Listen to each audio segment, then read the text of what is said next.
Hard Hat's all about showing up to play hard, doing what it takes to win. If you want to cement legacy, win another. He's your third center. You don't want to pump him up too much, but it's hard not to. This is maybe the most I've ever agreed with you.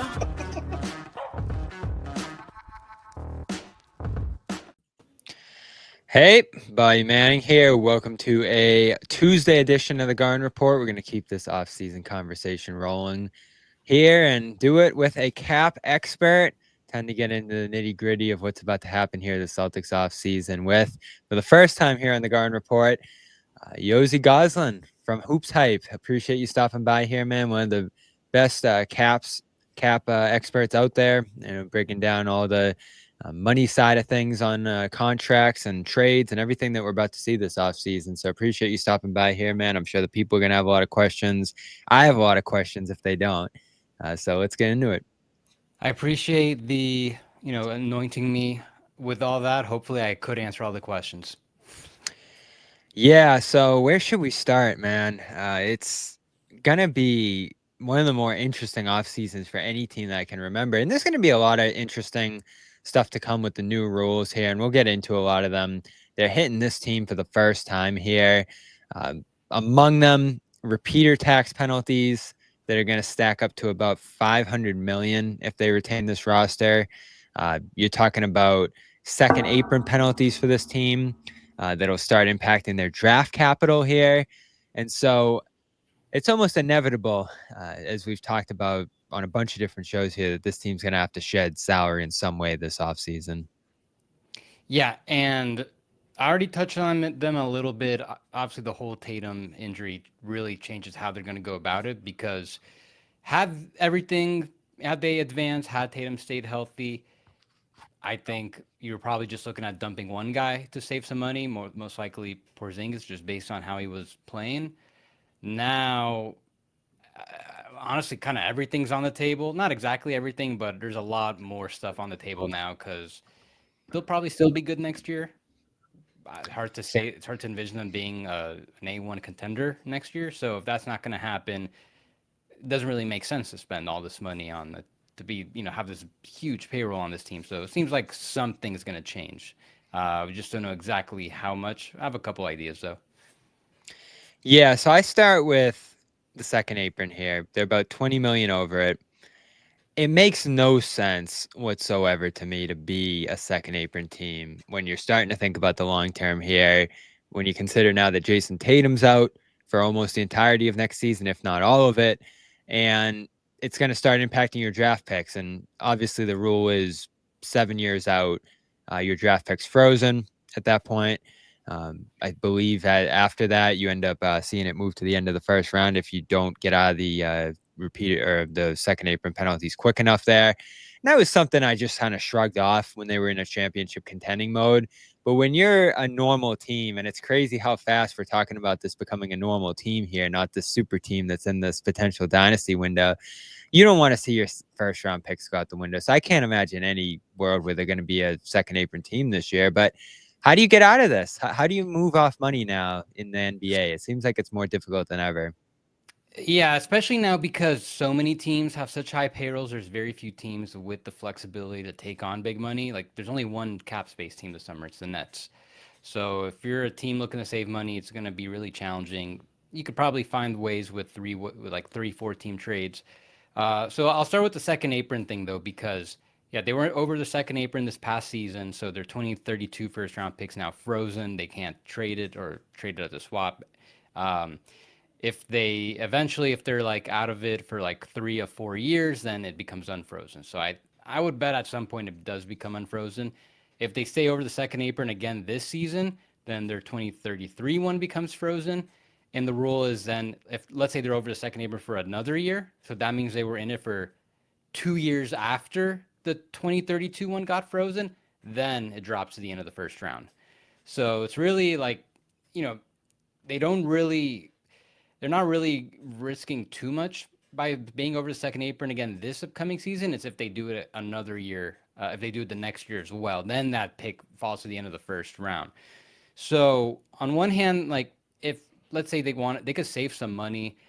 They don't have to get totally below the second apron. I would guess, though, that they probably will, just because I think it's more so about the money at this point, and we don't know what the ownership, the new ownership situation, what their line's going to be at, especially for a team that maybe at best can like just get home. I'm guessing at best they're like a 4 seed, without even seeing how the offseason plays out. Still May, very early, but I think it's more so about the money. Let's just say, as an example, they salary dumped Kristaps Porzingis. It's $30.7 million. I'm looking at my spreadsheet. It's going to wipe him out. So you get below the second apron, and you're basically cutting that $500 million penalty in half. It's not like a $500 million tax bill. It's like a $200 million payment plus, then like a smaller payment, then like a $200-something million tax penalty. That's how it got to the $500 million. It's like 1-to-1. But now you're cutting all those expenses in half just by dumping Porzingis. You're slightly below the second apron. You're still over the tax. But now, the question is, do you still want to pay $250 million for this team that's, might not be a true contender? That's where maybe there's going to be more cost cutting moves to come, maybe even get below the tax, because there's some benefits to finally getting below the tax after being in there for so long. Yeah, they're in that repeater tax stage at this point, which is just deadly. I mean, I'm looking at the chart right now, and I don't want to get too in the weeds with this stuff here, but where they're spending right now, if they go out to spend at any level beyond that, we're talking about a 9 times rate effectively here for, every dollar that they're spending beyond this, based on the chart I'm looking at here, because it's tiered. Like, you can spend up to this dollar, then it's multiplied by this rate, then you spend up to that dollar and it's multiplied by that rate. So that's what you're dealing with here for the foreseeable future until you get out of that. Now, is it just 1 year out of the repeater tax to get out of that penalty? Is it 2, like the second apron stuff you're talking about here? Like, how long would they have to be out of the tax to get back to normal tax status? So like I alluded to when I last spoke, I think more so limiting the tax payment is going to be the bigger priority. If they're not going to be a true contender. So right now they're going to be entering the repeater tax because they'll have paid the tax for 3 years in a row. Rule is, if you're in the tax in 3 of the previous 4 seasons, you're in the repeater tax. So let's say they get out of the tax this year, they'll still have been in it for 3 or 4 years. So if they were to get back into it the following season in 26-27, they would have to pay those higher rates. They'd still be designated as repeaters. So you got to get out of there they'll have to get out of there for at least 2 years in a row to at least have 1 season in 28 where they would have the regular rates. So it's going to take some time to truly reset that repeater bill. And now that this injury happened, and we could even take a step back, because there's an argument that this team, they can look at this team and decide, maybe Jrue and Porzingis are not really they won't be able to produce like they were in these past few years. They already both kind of slipped a little bit this year anyways. So now I think it's going to be even further explored. Like, let's save the money, but what kind of team could we put together? So by the time Tatum comes back, he has like a new, younger core that, it might not be the ready-made team. It could take years for that core to be established, but also save enough money, get below the tax for several seasons. So by the time you are able to contend again, you could get back into the tax without spending as much money as these penalties project to be. Yeah, and it's going to be painful trying to get below both of these lines. Like I said earlier, about 20 million as it stands with 12 players next year above the second apron. I'm seeing about 40 million between their 12 players over the tax. And so if you want to get below the tax, which, as you mentioned, probably isn't totally necessary if you're willing to pay it, if you're this new ownership group, because all it is money effectively, and it's a lot of money, but you can keep some of your players going forward into the future if you're willing to pay it. But getting below that line would be extremely difficult. You're talking both Holiday or Porzingis, I'd imagine. If one of those guys can't move, and we can get into how movable either of those guys are, that's where you're probably talking about Jaylen Brown at that point, right? So, I mean, we can touch on like the hierarchy, because I think no matter what, they're not gonna shop, Jaylen Brown or Derrick White, but I'm sure they're going to listen to what teams have to offer. And I'm sure there is a line, and it's a pretty high line of certain stuff they got to get back for them to even consider it. Not only like it'd have to be a combination of established veterans, established young players, draft picks, and substantial savings for them to consider moving either of those guys. Time will tell if any team's going to step up to make whatever the offer that might be. I would probably guess they're still going to keep Jaylen Brown no matter what. That might be more applicable to Derrick White, maybe, especially because he's 32. Maybe there's like a sell high situation they'll seriously consider. But assuming that you don't move those guys, it's improbable, but not impossible that they could meet their financial goals and maybe even get below the tax completely by trading Jrue Holiday and Kristaps Porzingis. Maybe also we got to move Sam Hauser because they're roughly about once they fill up the roster, like get the 14 players, they have the 32 pick in the draft. I'm including that. They're like 44 million over the tax. So you don't have to completely shed Porzingis and Holiday. You can trade those guys for and try to get like maybe half as much for either guy. That would definitely get you a lot of the way there. You're saving roughly like 30 million that way. So the challenge, like I said earlier, there's only one cap space team, the Nets. They could technically just absorb one of these guys. I wouldn't really count on that because I don't know if it really makes sense for the Celtics to give up an asset to move these guys. But is there a way then you can just expand the trade?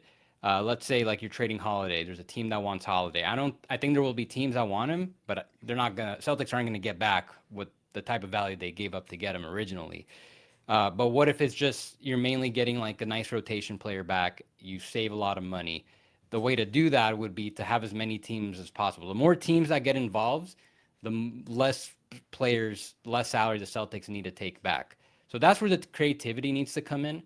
And that's basically what has happened when you look at some of the trades that happened last offseason.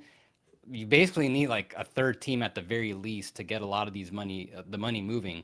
And especially for teams that are over the aprons, they can't really trade with each other since they're not allowed to increase the payroll. So that's where the creativity is going to have to come, make the deals as big as possible so they could take back as little as possible.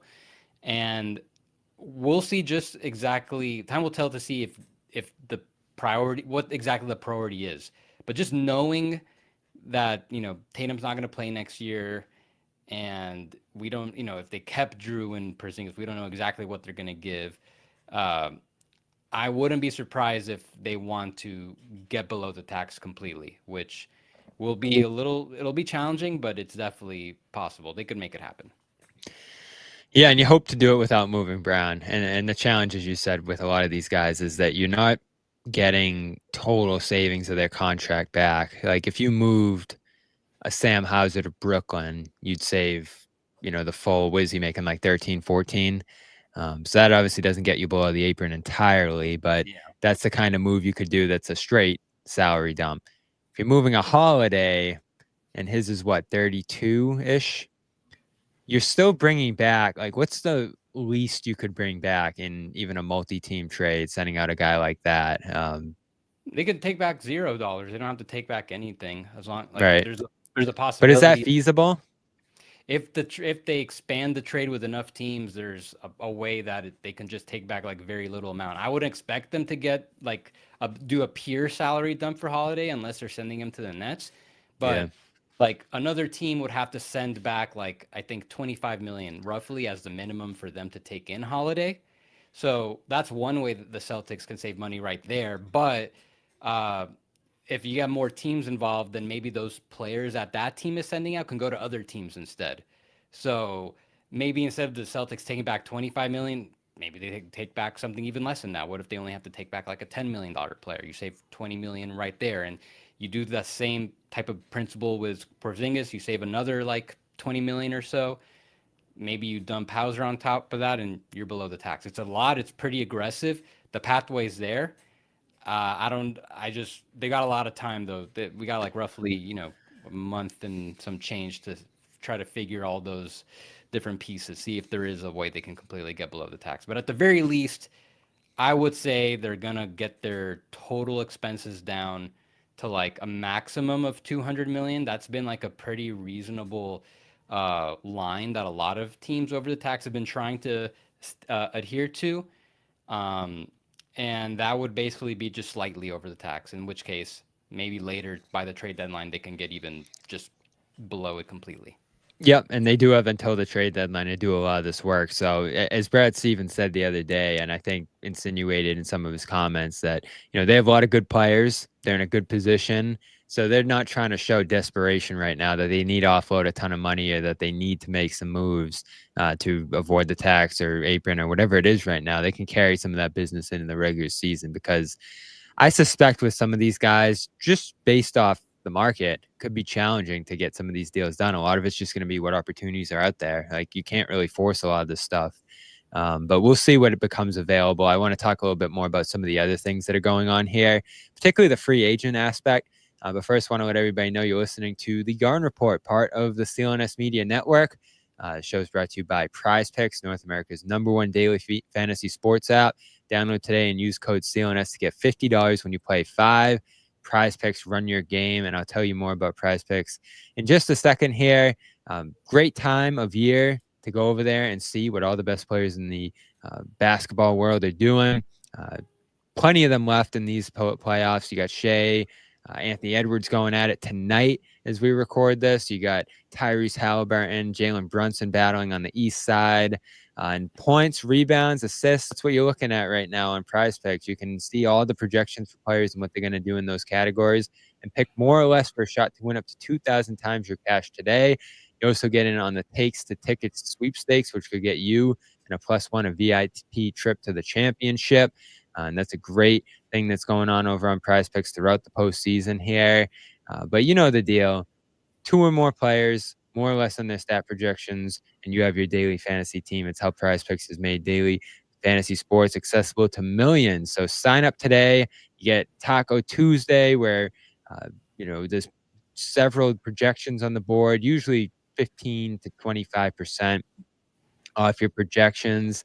And then there's Flex Friday. And if you opt in with that, tap the checkbox in your lineup builder. You'll be eligible for the protected play, where you can choose squares from any game on the board. And if your lineup does not win, you get your net losses back in promo funds up to the promo limit. So go ahead over there, use that code CLNS, play $50 or play $5 and get 50 instantly when you play your first $5 lineup. That's $5 lineup, $50 instantly in bonus with code CLNS. Prize Picks, run your game. So the other complicated thing here I'm thinking about is they have 2 important free agents this summer. And so you're trying to shed all this money. You're trying to move money around. You have 3 roster spots, so those aren't a problem effectively here. But Al Horford, the reporting has been that there'll be a market for him this summer. He can go out and maybe get a mid-level kind of contract. Luke Kornet just played great this year in his role, and even started the last game of the playoffs and won them a game in Game 5 against the Knicks. I think there'll be a real market for him. And as I've reported a couple of times here, there was a hefty 1-year deal out there for him last year that he passed up to take a minimum with Boston. So is it feasible to keep those guys with all the stuff we're talking about here, moving around, trying to get below those lines? If they're going to try to do all of that, can they pay anything more than the minimum to keep Horford and or Kornet? So even if they ran back the entire team right now, they could bring back those guys. Then this $500 million roster would, I don't know what it would be. It could be like maybe 700 million or something. But if you're going to end up trading a lot of their vets, some of their high paid guys, potentially get like closer to the luxury tax level, then bringing these guys back is a lot more feasible. Before all this happened, one type of framework I kind of felt the Celtics could try to pursue, assuming they were going to be healthy and just run it back next year, was, okay, maybe they could trade Porzingis in a pick for a guy like Mark Williams, just a guy that the Hornets, they traded him like that, just like a young upside center like that. You save like, $25 million right there, and then you get like a new big man, and that helps with a lot of the expenses at the same time. That type of trade could still happen, But now I don't think it makes quite as much sense to trade any future draft equity at the moment, just with all the uncertainty. So I think I'm sure they'll look for a new long-term center, whether it's the draft or some type of savvy trade. But in the meantime, assuming Porzingis is going to get traded, then bringing back Horford and Luke Cornett just does become more feasible. You'll be able to pay them whatever the market rate's going to be for those guys, and they'd be a good stopgap option over the next year as they wait for Tatum to come back. So now that we could see some really big trades coming, it does significantly open up the possibility, I think, for both of those guys to come back.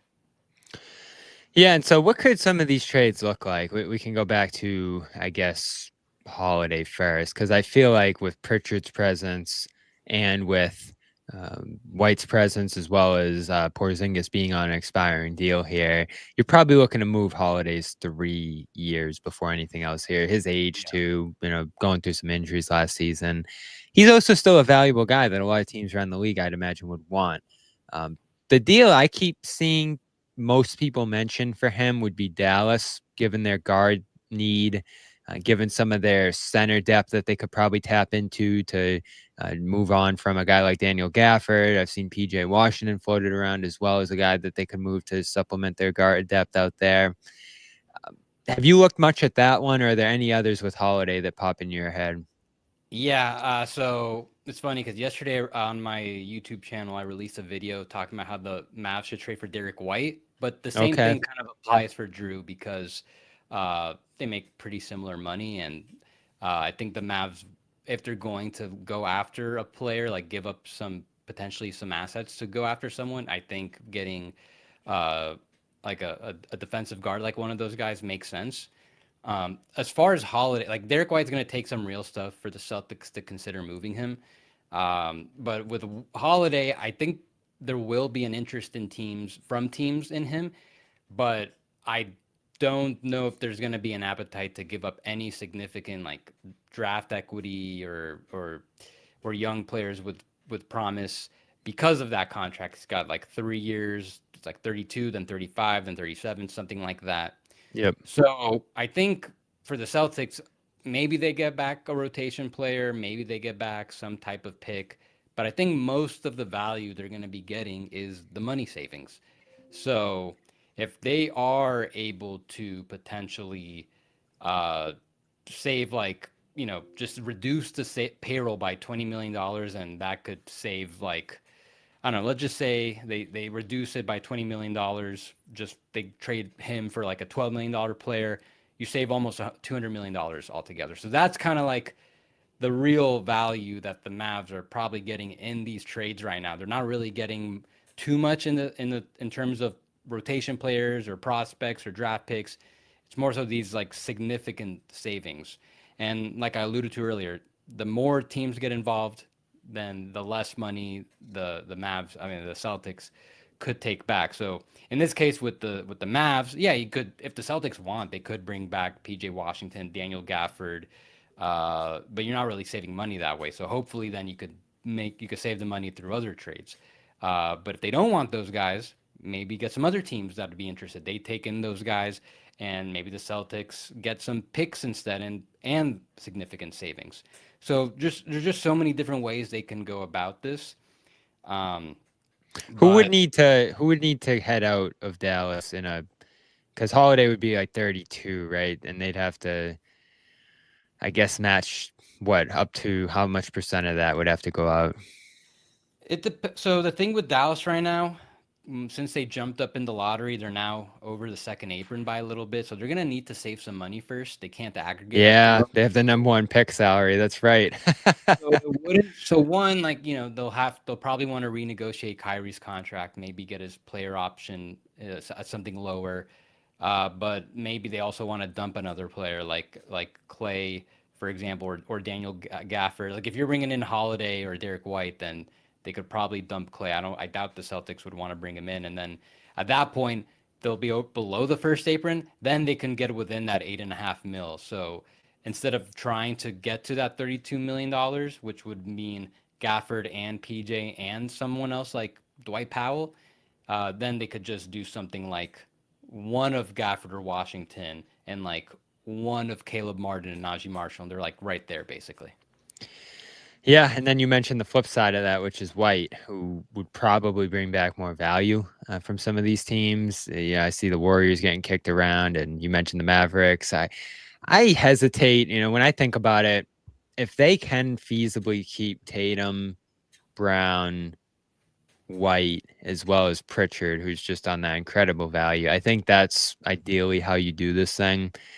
But like, is Dallas, if you're trying to trade Holiday to Dallas and they have to give up, let's say 3 or 4 rotation guys, is that worth it to them to bring in a Holiday? I don't know. You want them to supplement what you already have.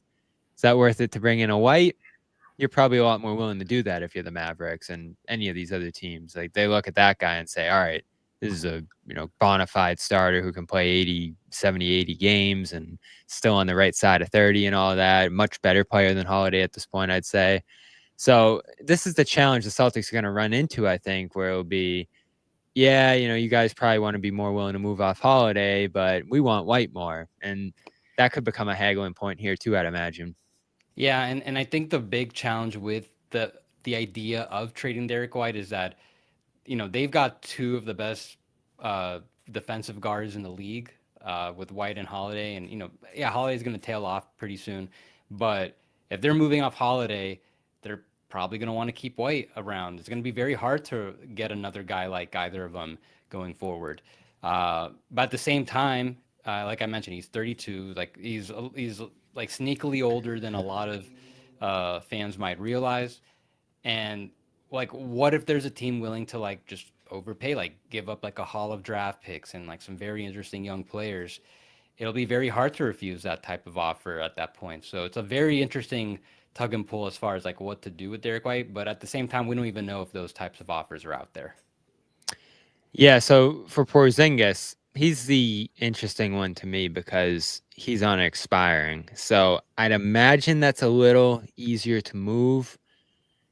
I'd imagine there'd be more interest in a guy like that just because of the fact that it could give you cap savings at the end of the next year if you're another team, beyond bringing in a good player who's been effective and could help out a team right now.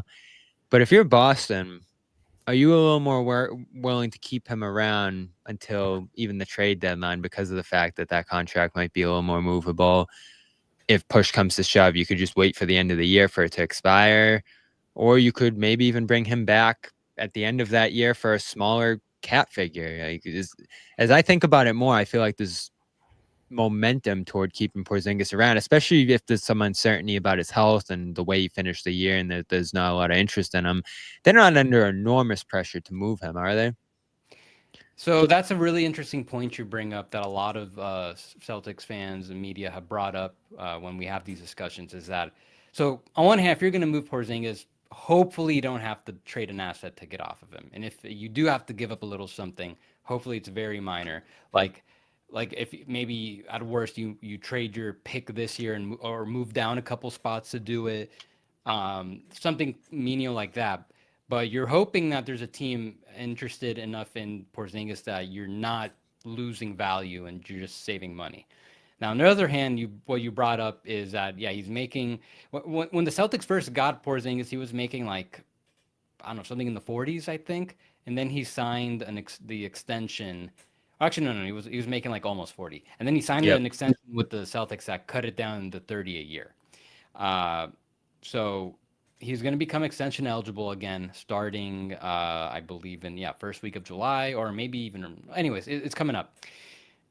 Is there a number that, if the Celtics still feel he's got a lot in him, that they'd be willing to hold on to, go through the year with that $30 million salary, and then, it dips down to whatever amount it would be in future years? Is it a contract that they feel will have more trade value going forward? If he doesn't have much trade value now, which, there's a good argument to why even try trading Porzingis right now. He was moving horribly, he couldn't really play that well. He couldn't really play at all. Why sell low on him at the moment? Why not run it back with him and get him on a really nice deal that would increase his trade value, that would get other teams interested in him, and move him later once he starts playing at a much higher level, because he was also dealing with this. We don't even know what the hell he was dealing with, this illness. So yeah, there's a really strong, like almost equally strong argument to hold on to him for now and extend him. Would he be trade eligible if they extend him this summer? Yeah.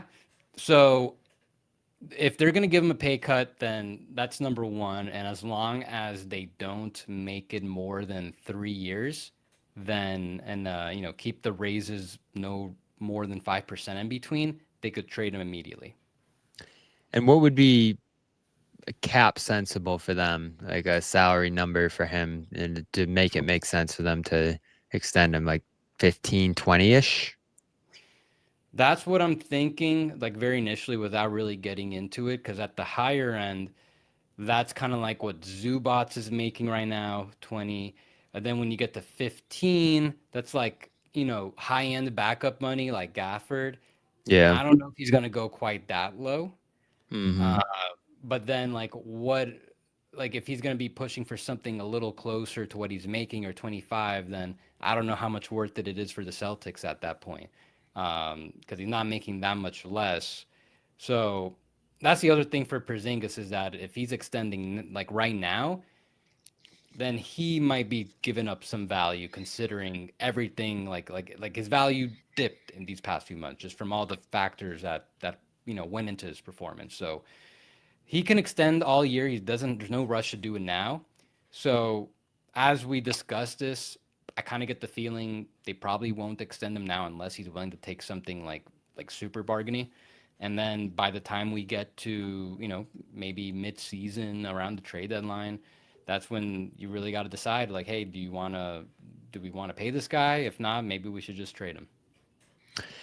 So I want to circle back, because you're on the same page as me, and I think most Celtics fans, media, all that. I don't want to see them trade Brown. I don't think the value will be out there to make it worthwhile. If you start to think about some of the stuff that they could get back for him here, I think they're going to need some. I don't want to see them go in the tank. I don't think that's a good path forward for them. If it happens, it happens, like it did with the Warriors 5 years ago and some of these other teams that just got decimated with injuries. Dallas this year, they didn't even go into the tank. They get the number 1 pick. And then you have those new lottery odds as part of the equation here. So I want to see them have some stability, even just from a mental side of things this year. I think it'd be demoralizing for a lot of the guys who are going forward in the future to go through a year like that. But listen, I get it. Everything's got to be on the table here. And I don't have any problem with them going out and seeing what they could get for Jaylen this summer, especially if they're trying to do a harder reset and get as many assets for the future as they can, younger players so they can build around for when Tatum comes back, all of that. Like, I think every route should be explored here.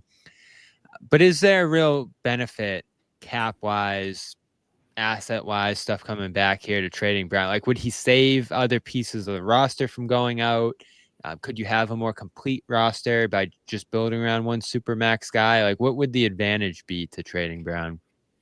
I think if you're trading Brown, you feel pretty confident that in the return, you either through the draft picks or through some of the young guys you're getting back, that you're getting a guy that, okay, might not be quite Jaylen Brown, but can maybe be another really great second option. I don't think you trade him unless you're going to have that type of like number 2 guy that can, be really effective under Tatum. So if you're trading Brown, you're getting off that $53 million. I think for next year, I think the main thing the Celtics need to decide is if they're going to trade him, they got to be, they got to decide that they got to come to the conclusion that, maybe this isn't a very good value contract going forward, which I think we're going to start to see a lot of resistance from teams going forward, rewarding players that are like one-time All-NBA players, and like specifically they're like second or third team, like the other players like Cat, Devin Booker. I think Booker got a couple more All-NBAs, but like they got the All-NBA they needed right in time, and then they haven't really been at that level since, and they get the Supermax. So they got to feel like, that's not going to be a good contract going forward. And if they don't, then it's definitely worth exploring what's out there. Now, my feeling, I feel pretty confident that they're not going to trade him. I think that in some ways, this could end up making the Celtics like a little better going forward. Now that Jaylen Brown's going to have an opportunity to lead the team. Now it's his team next year, and in this very weak Eastern Conference, I still think there's a pathway they can be like a top 4 team in the East if they get the right pieces around him. And then, by the time Tatum comes back, that experience can make Jaylen a much better player and a much better leader, and that can lead to a better partnership with Tatum. So I think you got to look at it both ways. It sucks that this happened to Tatum, but there's also a bit of a silver lining, in my opinion. I see a lot of questions flowing in. I see some super chats as well, and we're going to get to those in just a second here at the end of the show. I want to give a shout out to our other sponsor here first, LinkedIn. LinkedIn Jobs gives you the power to post your job for free over there. And as a small business owner, you can't have the luxury of clocking out early. Your business is on your mind 24/7. So when you're hiring, you need a partner that grinds just as hard as you do. And that partner is LinkedIn Jobs. When you clock out, LinkedIn clocks in. They make it easy to post your job for free, share it with your network, and get qualified candidates that you can manage all in one place. LinkedIn's new feature helps you write job descriptions and then quickly get your job in front of the right people with deep candidate insights. Either post your job for free or pay to promote. Promoted jobs get 3 times as many qualified applicants. And at the end of the day, the most important thing to your small business is the quality of candidates. And with LinkedIn, you can feel confident you're getting the best. Based on LinkedIn data, 72% of small businesses using LinkedIn say it helps them find high quality candidates. You can let your network know you're hiring, even add a hiring frame to your profile picture and get twice as many qualified candidates. So find out why more than 2.5 million small businesses use LinkedIn for hiring today. Find your next great hire on LinkedIn. LinkedIn.com/Garden is where you want to go. GARDEN. That's LinkedIn.com/Garden to post your job for free. Terms and conditions apply. So what's your prediction if you had to map out how this offseason is going to go for the Celtics here? What moves will we see? Who's coming back in these trades? Who's going out the door for this team? What do you think is the most likely scenario that's going to play out? I predict they'll keep Tatum, they'll keep Brown, they'll keep Derrick White, and they'll probably move Holiday, White, and Hauser. I'm sorry, Holiday, Porzingis, and Hauser. And you think all 3 of those guys move this summer? Yeah, I think that combination will help the Celtics get to what the payroll level they need it to be. And, they'll get a couple of young guys in, and also it'll probably be a big year for guys like Peyton Pritchard, guys like Baylor Shireman. They'll get a lot of minutes that could help them develop to be as a part of the next main core of whenever Tatum returns. And in that scenario, does Horford stay? Does Cornette stay? Yes, I would guess at least one of them stays. I guess also we got to see like what Horford wants at this stage of his career, because I would probably guess based on how he played, there's going to be some good offers for him out there. But maybe there's like a discount he might be willing to return to the Celtics on. Also, though, maybe, he already got, on one hand, he already got his championship with the Celtics, so maybe he'll want to just write things out with them, but maybe he wants to win a little more, and he might have a better chance for doing that elsewhere. So I think there's a lot of questions. We'll see what he wants to prioritize, but I would guess for sure at least one of those guys return. So some other things, further down the roster here, I'm interested in. Let's say it is Porzingis, Holiday, Hauser going out the door, maybe a couple of guys coming back in those trades. You have some non-guarantees. You have some partial guarantees here. I don't know how much it helps to move off some of that stuff. I'd imagine Kata sticks around. He's on a 2.3. He showed some signs last year. J.D. Davison's on a 2.2. Really hasn't played NBA minutes. So I'd imagine you decline that option, and maybe you could replace that $2 million with $1 million. Tillman, he's on a 2.5 guaranteed and really didn't play all last year. I wonder what his health situation's like, but to me, that might be something you stretch maybe to save a few dollars each of the next few years if he can't effectively play anymore. So there are some questions lower down the roster here too. I don't know if you look at any of that stuff as potential ways to save a few bucks here or there as well. So, not exactly, because if they're going to cut these guys, they're going to need to replace them with, a minimum guy, which is roughly the same amount of money. So the savings Right.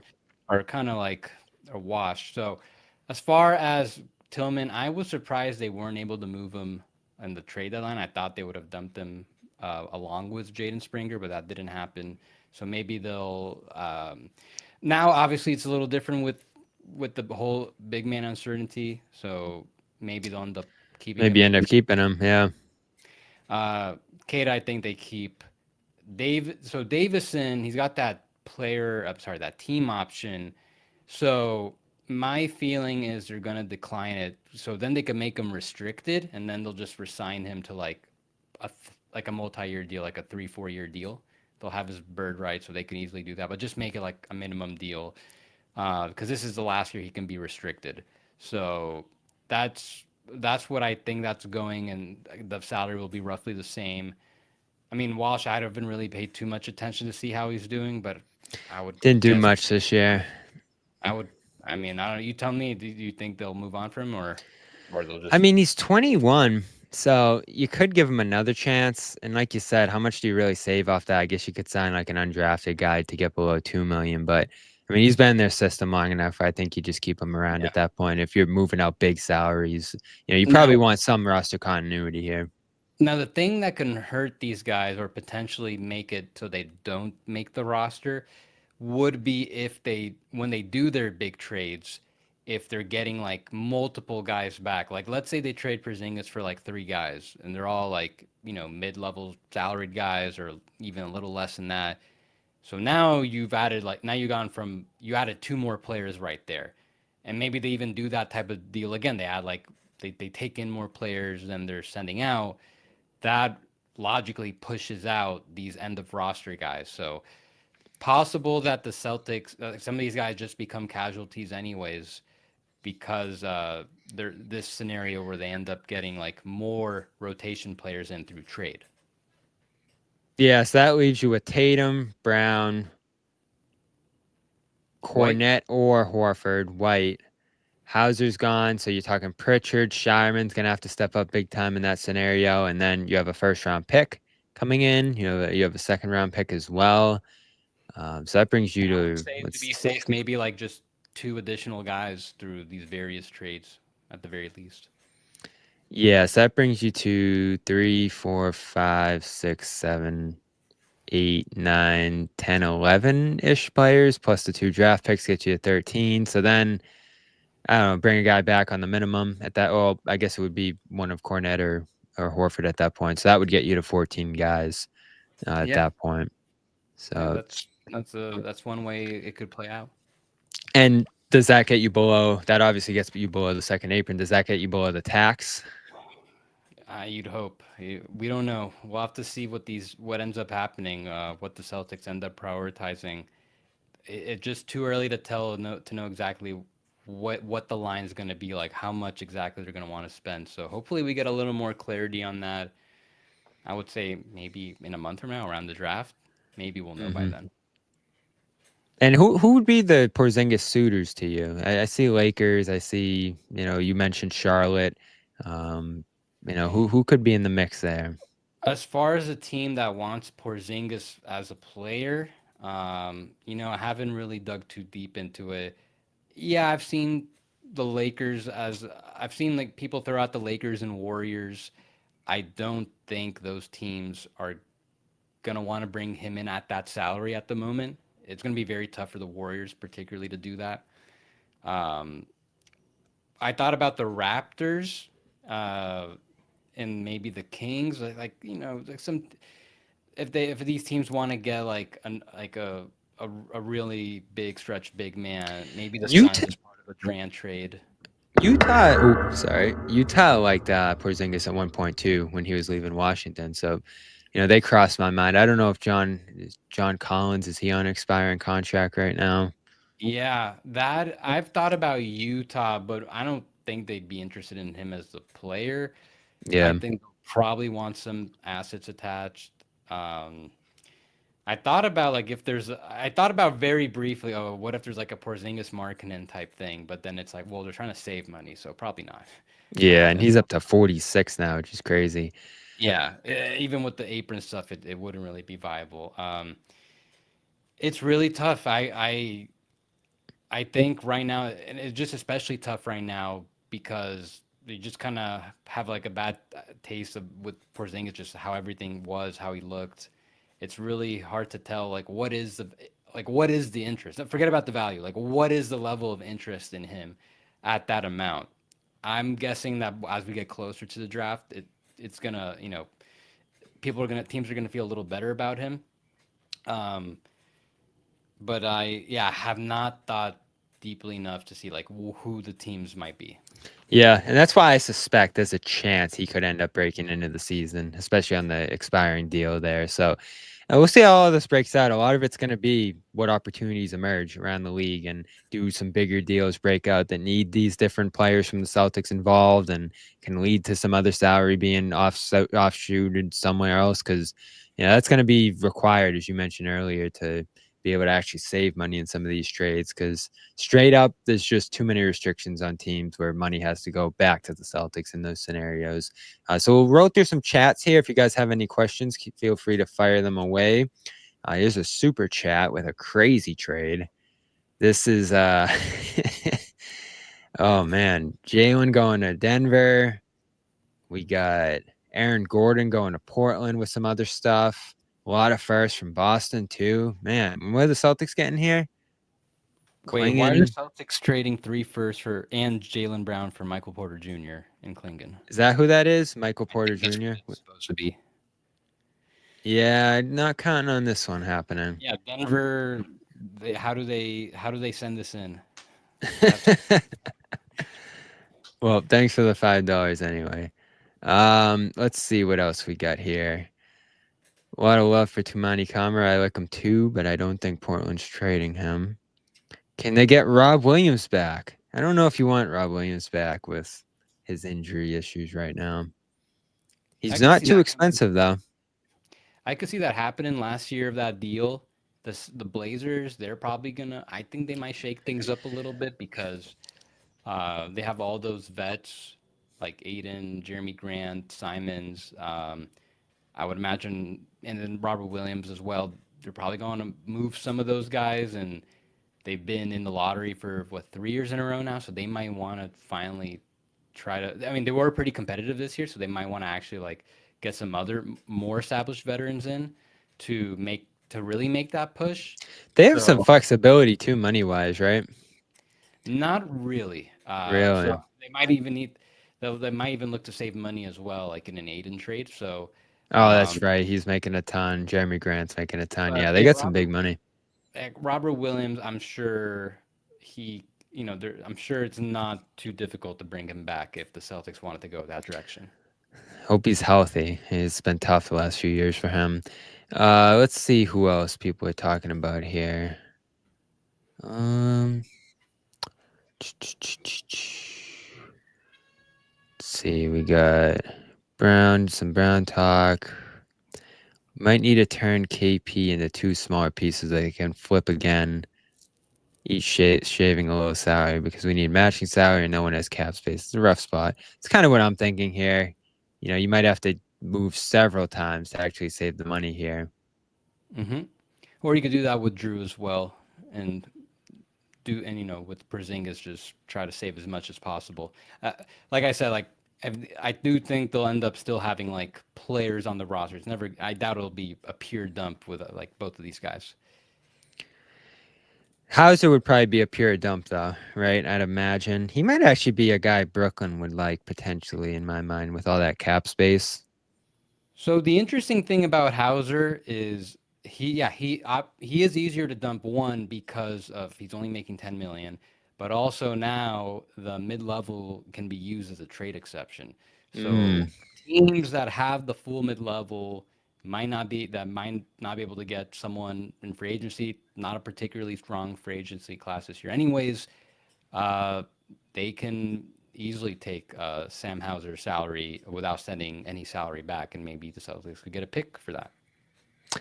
That's good to know. And that creates a lot more Hauser destinations. That probably increases the likelihood that he goes this summer as well, especially after a solid season, but definitely a step back for him over the one before. They have some young wings like Shireman who can step up into that spot, maybe even draft someone like that too. Tough loss. He was great here the last couple of years, but Like if it's you can get a first round pick for a guy that you had on a two-way, you just found out of nowhere, like that'd be a just excellent series of business.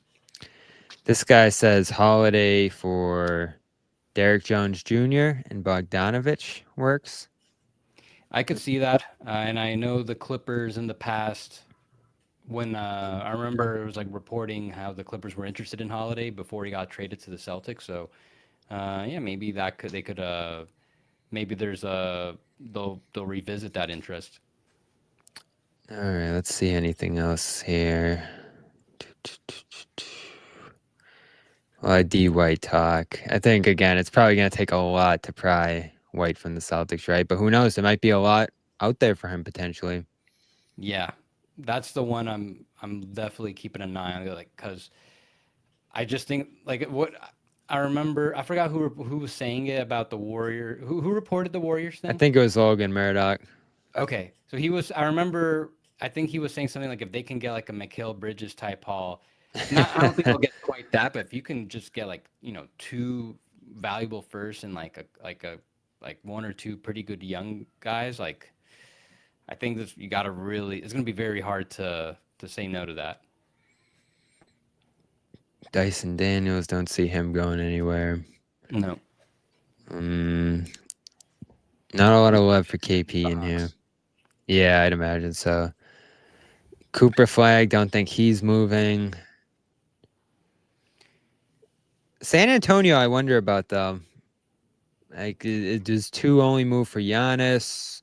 Would 2 move for Jaylen? I tend to doubt it. I don't know if that'd be worth it for Boston either, like a Vassell second overall pick, Johnson sort of thing. I have to look into that one, but I don't. Yeah, I doubt they do anything like that together. Brown for Vassell, Barnes number 2 pick. I don't see it, but it's a good idea.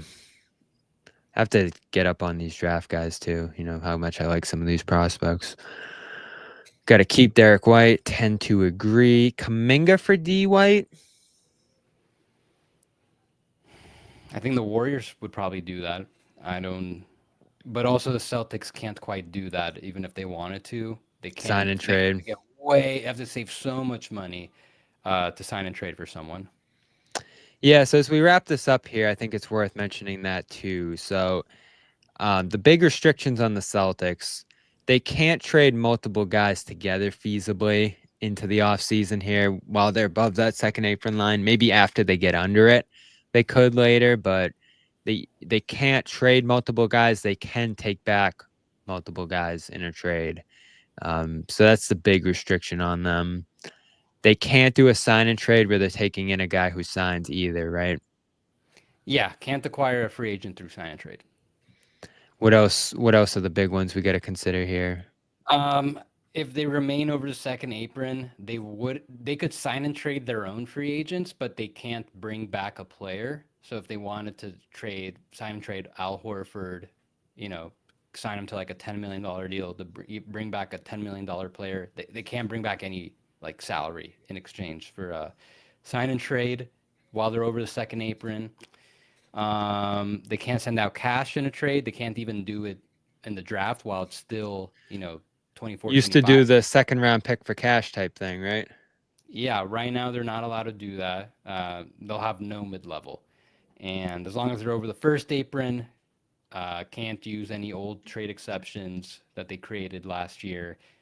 Can't sign any players bought out who's making the mid-level or more mid-season, and can't increase payroll in a trade, as in like they can't, they have to take 100% back or less of what they're sending out. Yep. And they're obviously going to be trying to do that anyway while saving money here. This is a great question, actually, and I'm curious about this myself to wrap it up here. The disabled player exception. So I'd imagine they're going to get one for Tatum here. And that's worth around what, 12, 13 million for. It'll be the mid-level exception because the rule is it's either half the player salary, it's the lesser of half the player salary, or the mid-level exception. So it's going to be the mid-level exception, 14 mil. 14. And there's not really any restrictions for it. Like even if they stay over the second apron, they could use it. Usually these go unused, and you can only use it though to sign a player up to like just 1 year. It's basically like a 1 year deal type thing. You can only use it once. So if you sign someone to like a $10 million salary, then that's it. You don't have the remainder to use later. And you could use it as a trade exception, but the player has to be on an expiring contract and fit within that amount. So when would they typically receive this, you would think? They'll probably get it they'll probably get it pretty promptly. They'll apply for it, I suppose, once the new league year kicks in, and I'm sure they'll get it pretty quickly. So could be of use if they save a bunch of money. Like let's say they get below the tax and then they have some money left to spend. Maybe they can use it to take on some bad money from another team. Maybe get like some seconds in return, something like that. But in all likelihood, given how much, how high their payroll is right now and how weak the free agency class is, I'm guessing it'll probably go unused. All right, great information. Thanks for all the questions in here. A lot of good ones. Sorry if we didn't get to yours, but a lot of great information here, some ideas, and it's tough to imagine all this stuff, Yossi. Like it's just head spinning stuff, especially now with the new rules. And obviously these trades are going to be so giant that it's almost impossible to predict where they're going to go here. Did we get a second super chat in here? This guy's still pushing his MPJ trade. They save $6 million. Get a really good, affordable 20-point per game score. Center of the future. Who's that, Klingon? Yeah, I'm still going to go no on that one. Sorry. All right. That's it for us here. Check out Yossi's work over at HoopHype. Anything else you want to plug? So you guys can follow me on Twitter and Blue Sky. My name, you can see the handle Yossi Goslin. Whenever we get closer to free agency, I'm going to be having a lot of analysis on the transactions, good salary cap analysis there. Highly recommend you follow me and turn on notifications like once we get the free agency. And you can follow me on my YouTube channel, Yossi Goslin, and it's also on Spotify, Apple. A lot of good salary cap analysis there. I've got a podcast going on. I'll have guests on. And I have my newsletter, Third Apron, very thorough, nerdy salary cap analysis there. Right now I'm going through every team, talking about what they can do in their offseason. So on my channel, you can see I did a podcast on the Celtics, just kind of touched on a lot of the things, a lot of the ways their offseason could go. And then eventually I'll get like more into the nitty gritty on my newsletter. So yeah, check all that stuff out. I'll be very active over the next month. Yeah, and the Celtics are obviously going to be one of the more interesting teams this offseason. So I appreciate the work you do. I'll be sending you a lot of trade ideas myself, I think, as I start to come up with some here for the Celtics, and we'll see what makes sense. But this stuff could get going in just about a month now. Usually, I remember that Horford trade, Celtics getting him back was right after the finals, like within days. So I think once the NBA Finals, like a rare May. Sorry to interrupt you, but that was like a rare May trade. Like yeah. The teams that are eliminated could do trades right now. So yeah, that just brought me back when you brought it up. I love that one. That was a big surprise too at that time. We were trying to figure out where Kemba was going, and worked out big time for the Celtics. Let's see. One more thing I want to plug here before we wrap it up. Yeah, for those of you listening to the show, we ask you to subscribe to the Garden Report, like and leave a review. And for those watching the show on CLNS, go ahead and hit the like button and subscribe to not only CLNS, Celtics All Access, Bruins Rinkside, our Bruins coverage here on CLNS Media, as well as the great Patriots Press Pass channel, which pumped out a lot of great content over at OTAs today. So subscribe to all of those, all our podcasts, as well as the audio versions over on Spotify. And again, make sure you turn on your notifications to know instantly when a new video drops. We've been doing podcasts pretty much every day since the season ended here. A lot to talk about still. So I think we'll keep it rolling. Appreciate Yossi for stopping by for the first time, and hopefully not the last time, man. Thank you for all your insight, and we'll talk to you hopefully sometime soon. Have me on anytime, man, and I'll see you in Vegas.